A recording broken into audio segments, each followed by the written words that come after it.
Alright, so if you clicked on this video, you most likely have a week or even less until your digital SAT exam. So in this video, I'll be sharing the most important areas you should focus on during these final days, and also some quick hacks that will boost your score. These are the same tactics I used to get a 1550 on the SAT, and I hope this will be useful to you as well. So let's begin. So by now, you've probably taken practice tests and you see the areas that you're getting wrong. So specifically, I would mention that if you're getting less than 770 or 780 on the math section, you should start with that first. So if you get more than 2 or 3 questions wrong on each practice test, there's room for improvement there. So for me, that was the situation I had during the final days. I was getting around 770, 780, and I just focused only on the question types I was getting wrong. So the hardest ones, I had already taken care of the easier ones, and that's how I was able to get 800 on my first try. I would highly recommend spending time to learn Desmos. So if you haven't already, just spend 2-3 hours just watching YouTube videos. There are great videos out there. I basically just learned how to use Desmos. It doesn't take that long, and it plays a major role in the math section. So to kind of show how you can go about it, there are 22 questions on the math module, and specifically for the first module you probably won't have much trouble. It's pretty easy. For the second module, however, there are maybe 4 or 5 questions that are quite hard. So what you're gonna do is go through the easy questions, which are maybe the first 17 or the 18 questions. They are in ascending order, so from easier to harder. So just go through those, and Desmos really helps with that. And then for the last 4 or 5 hard questions, you can have more than enough time to kind of spend on those questions, and that really plays a big role in the test. So for me, for example, I remember that I spent a lot of time, and so I was barely able to make it. And also when you focus on a particular section, I would recommend just studying math for a couple of days. You should have a balance. So if you're struggling with math, obviously study more of that. So maybe you can study 80% of math and 20% of English each day. And so you're improving both sections at the same time. However, you're studying math more. So that would be helpful. Another thing I would recommend everyone to do is to watch prediction videos. So there are a lot of YouTubers that predict like whatever section, math, English, and they basically show like 10 types that could appear on the test. And those tend to be pretty accurate in the styles they represent, like the newest kind of styles you'd see, just because Khan Academy or the practice tests might be a bit outdated. So definitely watch through all of those videos. I would just watch all of them, like literally see every question type. And if you struggle with any, like that's your signal to study that question type. Because well, if you're struggling with the prediction video, you'll most likely struggle with the real test as well. So whatever question you're struggling with on the video, just study that. That was key. One thing that I noticed is that all of people, they try to memorize as much vocabulary as possible during the last few days. However, I would recommend that you go for quality over quantity. So don't try to memorize just the definition of 1,000 words. Instead, you might pick maybe 50 or 100 words and really familiarize yourself with them. So not only know their definition, but some example usages, some synonyms, how they're applied. Because essentially on the exam, you will see the context, and that's kind of how you'll be able to answer the question. So sometimes knowing the definition cannot give you the full answer. So memorizing many words won't help in that case. During these final days, as I mentioned, watch the prediction videos, and not only that, but try to solve as much questions as possible. Use the question bank, solve official questions.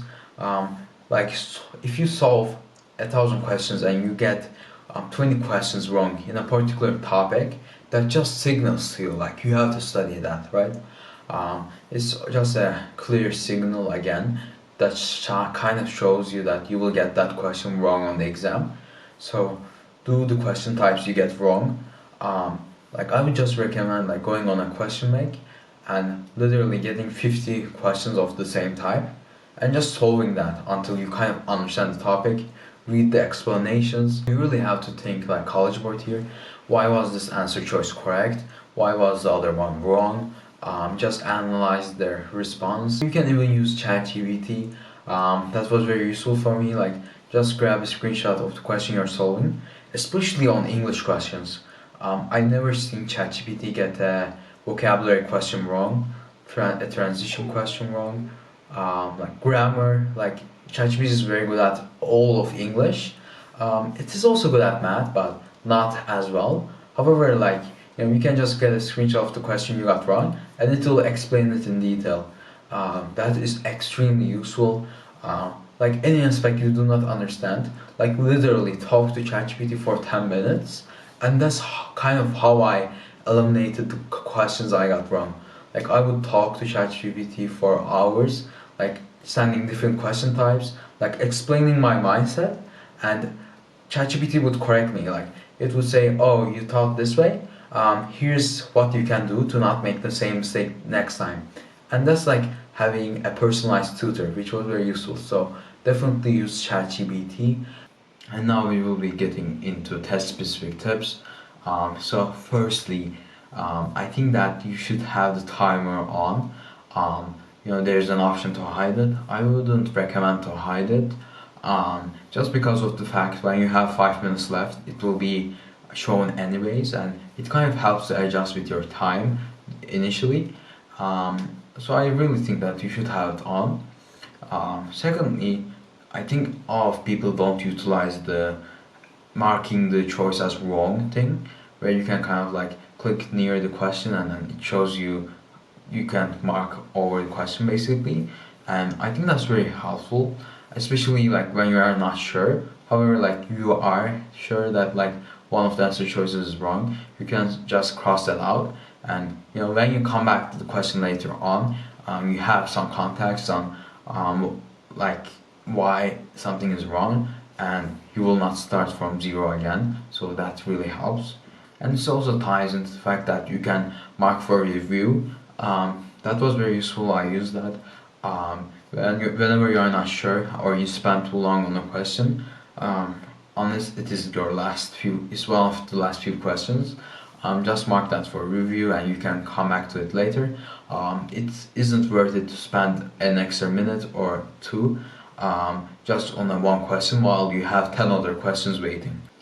And finally, my last tip might be the most important one, and it is to have a positive mindset.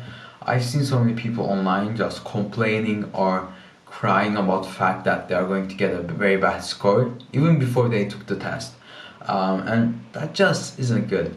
It just shows that you have a weak mindset, and you can't expect to get a good score with a weak mindset. So no matter like what your situation is, just have a positive mindset that you'll get a great score. If you gave it your best, if you made it the best that was available to you, in the end it really won't matter much if you gave it your best. And when you reach the test center and start the test, just know that it's just a test. It only takes 2 hours. You just solve a few questions, and at the end of the day, it's just a test. I do not think that you should just be thinking about how important it is. Obviously, give it your best, but during the test, actually, you shouldn't be thinking about anything else. Like, just look at the question. Even if you're not interested in the question at all, still try to act interested. So, read it with interest. Try to understand it, like why they said something, or what something means. If you read it with a genuine curiosity, that will really affect how you go with the question. So those are the tips that I had. I hope those are useful for you. And for the exam, try not to overthink it. If you studied well, if you gave it your best shot, you will do well, trust me. So just relax a bit. Try to get a good night's sleep, have a good breakfast on the day of the test, and yeah, try your best. Good luck on the exam.